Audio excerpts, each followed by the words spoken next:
आपल्या सुरेश पवार गुरुजींनी जर खऱ्या अर्थानं काय कमवलं असेल तर ती लाख मोलाची माणसं कमवली। आजही तुम्ही आमच्या घरी जाऊन हॉलमध्ये जर बघितलं तर कितीतरी सन्मानपत्र आहेत, प्रमाणपत्र आहेत आणि ट्रॉफ्यांनी आमचा हॉल पूर्णपणे भरलेला आहे।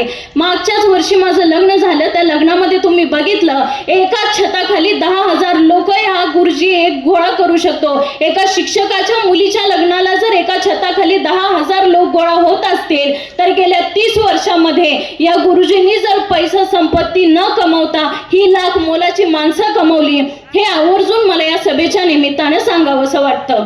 त्याचबरोबर माझ्या कुटुंबाला लाभलेला राजकीय वारसा मी थोडक्यात सांगू इच्छिते। माझे आजोबा दाजी शामराव पवार हे अनेक सोसायटीचे सेक्रेटरी असताना त्यांनी अनेक शेतकऱ्यांना मदत करण्याचा प्रयत्न केला। त्याचबरोबर माझी आजी मंगलदाजी पवार या 5 वर्ष ग्रामपंचायतीच्या सदस्य म्हणून कार्यरत होत्या। त्याचबरोबर माझे चुलते संजय पवार हे गेली 8-9 वर्ष झालं ग्रामपंचायतीचे सदस्य म्हणून कार्यरत आहेत। अतिशय पारदर्शी कारभार त्यांनी आजही ते सांभाळत आहेत आणि याच पार्श्वभूमीवर आज माझी आई उन्नती सुरेश पवार या पंचायत समितीच्या रिंगणामध्ये उतरलेल्या आहेत।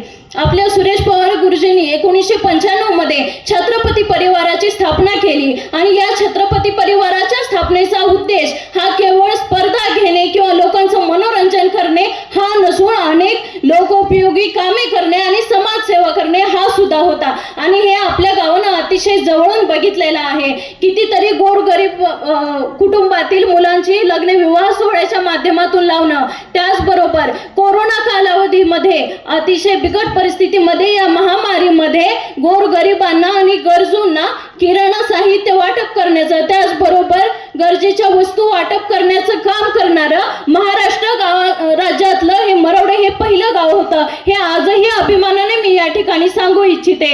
अशी एक नाही तर कितीतरी छत्रपती परिवाराने लोकोपयोगी कामे केलेली आहेत। ती सर्व कामे सांगायचं म्हटलं तर आता वेळ पुरणार नाही, वेळ अपुरा आहे। अशी अनेक कामं छत्रपती परिवारानं आजपर्यंत केलेली आहेत। त्याचबरोबर आपल्या सुरेश पवार गुरुजींनी या गाव पांढरी मधल्या प्रत्येक कुटुंबाशी, आजूबाजूच्या गावातील देखील अनेक कुटुंबांशी, अनेक लोकांशी जिव्हाळ्याचं आणि प्रेमाचं नातं तयार केलेलं आहे।